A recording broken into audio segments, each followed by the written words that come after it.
Madame, Monsieur, bonsoir. Merci de votre fidélité à Al-Oula. Il est 19h, c'est l'heure du journal. Voici les principaux titres.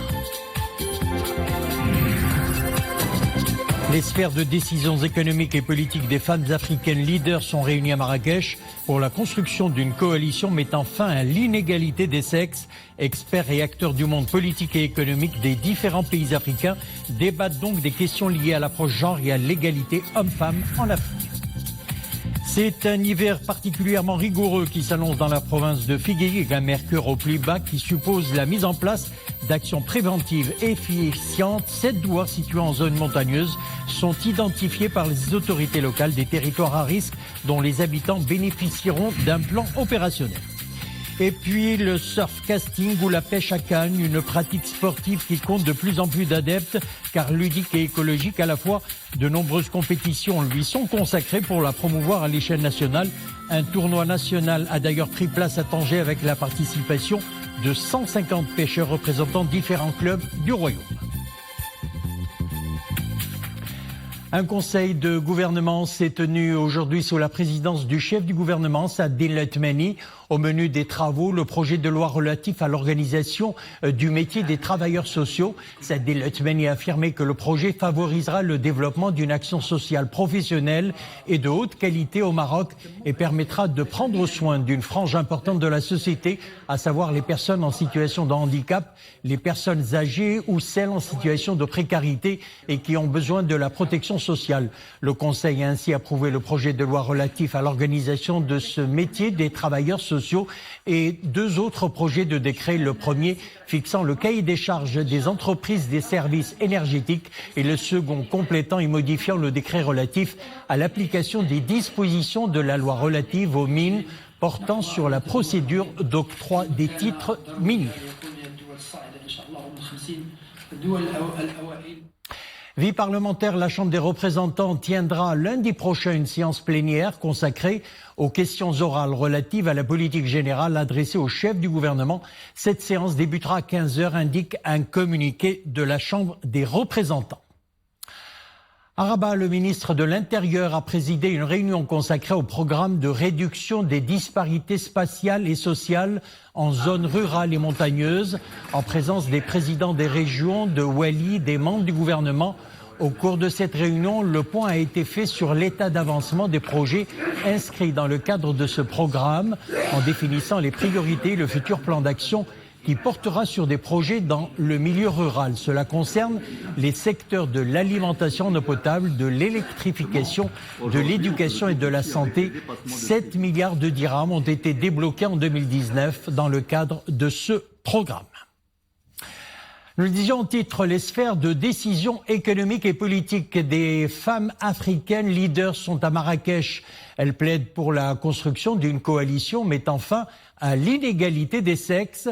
Experts et acteurs du monde politique et économique des différents pays africains débattent des questions liées donc à l'approche genre et à l'égalité homme-femme en Afrique. Le reportage est signé Amina Allem, Mu'tasim Billah al-Bouzaoui sur un commentaire de Mounia Marouche. Elles sont animées de la même volonté, être partie prenante du grand chantier de développement de leur continent. Mais comment y parvenir et quels moyens mobiliser pour mieux affronter les défis de l'avenir? C'est justement l'objectif de ce grand forum continental. La parité en femmes, l'économie et le développement durable sont autant de thématiques sous la loupe des conférencières. Concernant l'égalité entre femmes et hommes au Maroc, nous savons qu'au niveau du Maroc, il y a une certaine parité point de vue salaire. Donc les salaires ils sont égaux, que ce soit pour la femme, que ce soit pour l'homme, qui contrairement n'existe pas dans quelques pays européens et même américains. Donc nous sommes en train de lutter pour avoir beaucoup plus dans tout ce qui est égalité concernant les postes de décision, concernant le quota au niveau du Parlement. Cette conférence de grande envergure met en avant les compétences dont jouissent les femmes du continent, pour en faire des acteurs influenceurs pour une Afrique prospère et maîtresse de son destin. Il est également question de mettre fin à l'inégalité des sexes en Afrique. Les pays émergents et ceux de Sud font face aux mêmes défis, comme par exemple la question de genre qui intéresse la femme africaine. Et si nous sommes aujourd'hui là, c'est pour approfondir le débat dans ce sens. Et c'est parti pour 3 jours de débat sur les moyens censés impliquer les femmes dans des sphères de décision économiques et politiques. Un agenda bien chargé et des messages forts pour une Afrique innovante et inclusive, où le potentiel des femmes est efficacement exploité. Un petit mot de météo à présent, un temps pluvieux avec averses orageuses localement fortes est prévu demain sur certaines régions du royaume. Sont concernées jusqu'à 6 heures demain matin les provinces de Chefchaouen, l'Areish, Tanger, Assela, Fars Anjara et Tétouan. Des rafales de vent de sud-ouest 55 à 95 km/h toucheront les provinces d'El Hoceima, Boulmen, Fars Anjara, Ifren, l'Areish, Midelt, Nadour, Ouazen, Tanger, Assela, Teza, Taouris, Gersif, c'est concerné également Jarada et Tétouan. Et c'est un hiver particulièrement donc rigoureux qui s'annonce dans la province de Figuig, un mercure au plus bas qui exige la mise en place d'actions préventives efficientes. 7 douars situés en zone montagneuse sont identifiés par les autorités locales, des territoires à risque dont les habitants bénéficieront d'un plan opérationnel pour l'atténuation des effets de la vague de froid. Reportage Rachid Latabi, Mariam Messi. Une chute sensible du thermomètre sévit en ce mois de novembre dans les douars reculés de Figuig. Des températures inférieures aux valeurs de saison qui rendent pénible le quotidien de leurs habitants. Une action coordonnée des autorités locales est de mise en ce temps de grand froid afin de pallier toute précarité liée à cet épisode intense. Nous avons mobilisé une batterie de moyens humains et matériels pour atténuer les effets des chutes de neige dans la région. 12 engins et dans 3 déneigeuses et 20 agents et conducteurs sont déployés sur 345 km de routes goudronnées, notamment à Tindrara et Bouarfa. Nous portons une attention accrue à ces territoires et à leurs habitants. Un état de veille plaçant l'élément humain au centre de son attention. Enfants, personnes âgées et femmes enceintes bénéficieront de 4 campagnes médicales pluridisciplinaires. Des visites régulières bimensuelles seront menées au sein des 7 douars où sévit la vague de froid. De quoi alléger les souffrances des locaux. La délégation provinciale de la santé a revu à la hausse la capacité litière au niveau de l'hôpital pour accueillir dans les meilleures conditions les patients affectés par le froid. 18 équipes mobiles, 5 ambulances et 5 véhicules 4x4 sont affrétés pour rallier les douars vulnérables situés en zone montagneuse.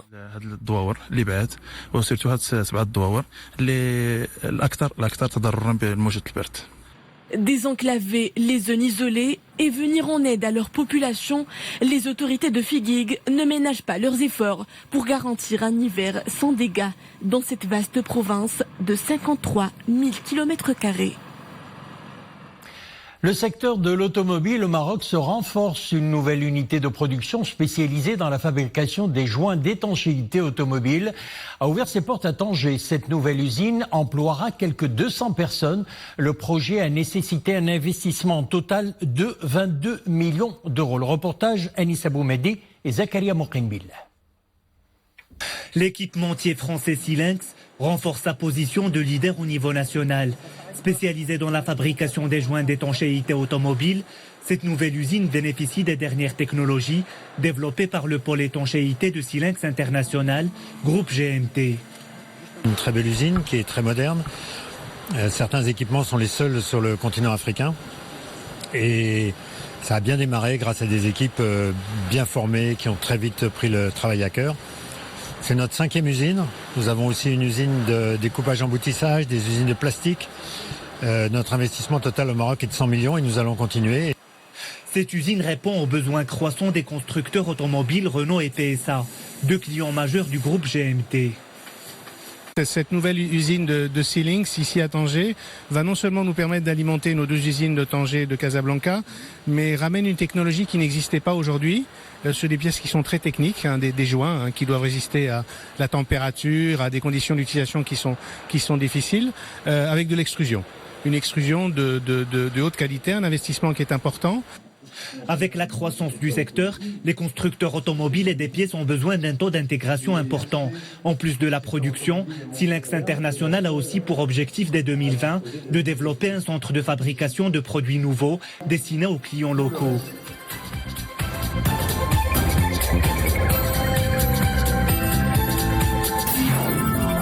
Actualité internationale à présent, direction New York. 5 pays européens dénoncent le revirement américain sur les colonies israéliennes. La France, l'Allemagne, le Royaume-Uni, la Belgique et la Pologne, tous actuellement membres du Conseil de sécurité de l'ONU, appellent Israël à mettre fin à toutes les activités de colonisation conformément à ses obligations de puissance occupante. Lundi, rappelons-le, le chef de la diplomatie américaine Mike Pompeo avait annoncé que l'établissement de colonies de civils israéliens en Cisjordanie n'était pas en soi contraire au droit international. En Irak, le mouvement de contestation a été émaillé par de nouveaux affrontements entre forces de l'ordre et manifestants. Un manifestant a d'ailleurs été tué par balle et 3 autres sont décédés après avoir été blessés par des grenades lacrymogènes. Bagdad et le sud de l'Irak sont secoués depuis le 1er octobre par un mouvement de contestation inédit, spontané, réclamant des réformes et le départ d'une classe politique jugée incompétente. On reste dans la région. 21 civils, dont 10 enfants, ont été tués dans un bombardement du régime de Bachar el-Assad et des raids aériens de son allié russe sur la province d'Idlib. C'est ce qu'a indiqué l'Observatoire syrien des droits de l'homme. Les avions militaires russes ont visé la ville de Ma'arat el-Nu'man dans le sud d'Idlib. La région d'Idlib est d'ailleurs dominée par des groupes terroristes liés à Al-Qaïda. Elle échappe toujours dans sa vaste majorité au régime syrien, tout comme des secteurs adjacents des provinces d'Alep, de Hama et de Latakia. Washington appelle Pyongyang à reprendre les négociations au plus haut niveau sur son désarmement nucléaire. Appel lancé par le numéro 2 de la diplomatie américaine, tout juste nommé à ce poste. Il a prévenu que Pyongyang risquait de manquer une opportunité. Le leader nord-coréen Kim Jong-un a rejeté d'ailleurs une invitation du président sud-coréen à se rendre au sud la semaine prochaine pour un sommet asiatique.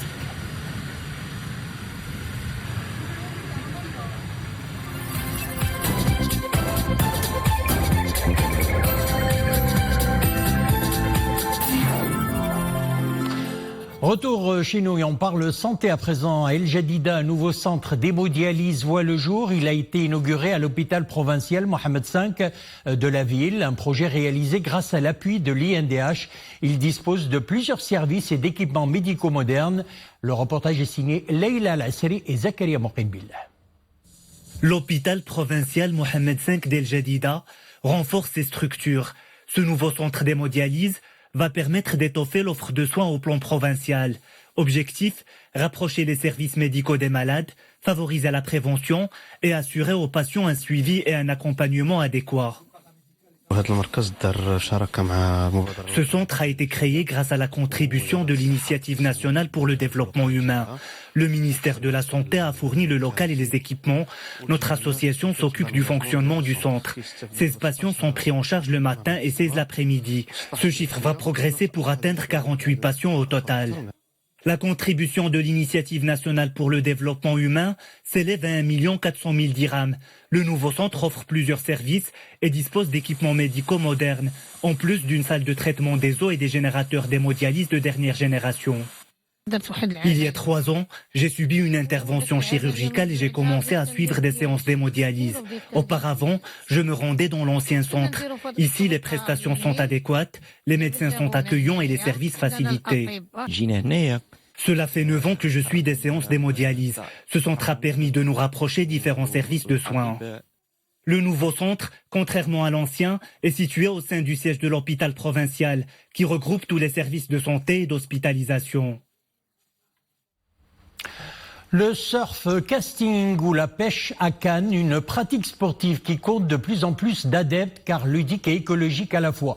De nombreuses compétitions lui sont consacrées pour la promouvoir à l'échelle nationale.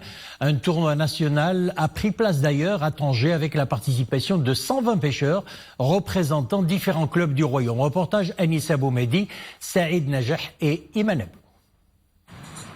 Sous un soleil timide, les pêcheurs à la canne se lancent dans l'aventure. Mais d'abord, c'est toute une préparation qui se met en marche. Pêcher en surfcasting ne s'improvise pas. Il est nécessaire de s'approvisionner en de nombreux équipements. Appât naturel, moulinet, pic ou trépied pour supporter la canne et bien d'autres accessoires pour le montage des bas de ligne. Un équipement robuste adapté à cette technique de pêche pour faire face aux assauts répétés du sable et à la puissance des vagues.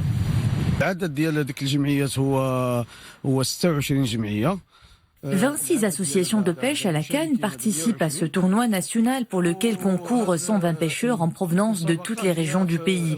Cette compétition se déroule sur les côtes de Tanger. Le littoral de la Méditerranée se prête à ce genre de pratique et aux différentes techniques de lancer. La compétition s'avère une bonne partie de plaisir. L'événement est à double vocation, sportive et écologique. Il est aussi dédié à faire connaître le potentiel aquatique dont regorge nos côtes méditerranéennes, de quoi promouvoir la notoriété de la compétition et l'internationaliser. Nous partageons l'ambition d'organiser un tournoi international ici à Tanger, à l'instar des compétitions que nous organisons un peu partout en Europe. La région du Nord est dotée de magnifiques plages. C'est un atout majeur pour la pratique de la pêche sportive, une pratique qui compte de plus en plus d'adeptes, avec un nombre important de touristes. La pêche à la canne, une pratique également responsable et respectueuse de l'environnement. Les aficionados du surfcasting ont la fibre écolo. Leur passion se conjugue naturellement avec la préservation du littoral et la protection des ressources halieutiques dans un environnement en perpétuel mouvement. On parle musique à présent. Le festival Visa for Music fait la part belle aux femmes pour son concert d'ouverture. Les Marocaines Jaylen et Soukaina Fassi, la Française Natacha Atlas, l'Angolaise Lucia de Carvalho et la Mozambicaine Isabelle Novella ont animé la soirée de cette 6e édition organisée au Théâtre National Mohamed V Karaba. Reportage Abdelfatah Zouine, Omeymar Rabli.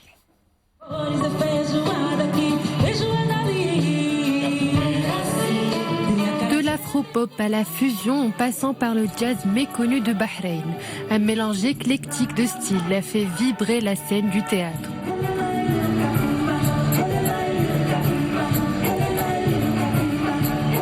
Des artistes peu connus venus faire leurs preuves devant un public mélomane.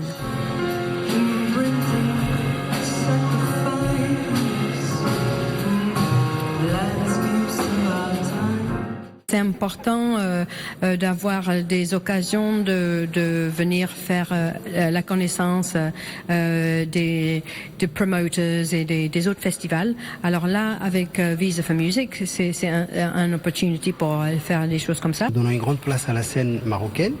On donne également une grande place à la scène africaine. Et puis on essaie aussi d'équilibrer entre les esthétiques musicales.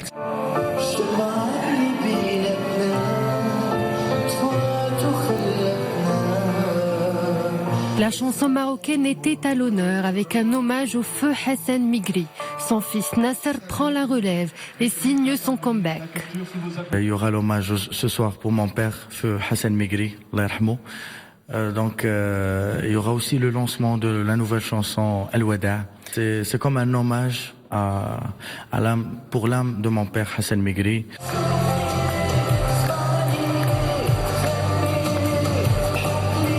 Un festival explosif qui en mettra plein les yeux aux férus de musique. 3 jours durant, le public est invité à voyager d'une contrée à l'autre pour s'ouvrir sur l'univers culturel et cerner les mutations du domaine artistique. Voilà, c'est en musique que nous refermons l'édition. Merci de l'avoir suivi. Excellente soirée sur Al-Oula.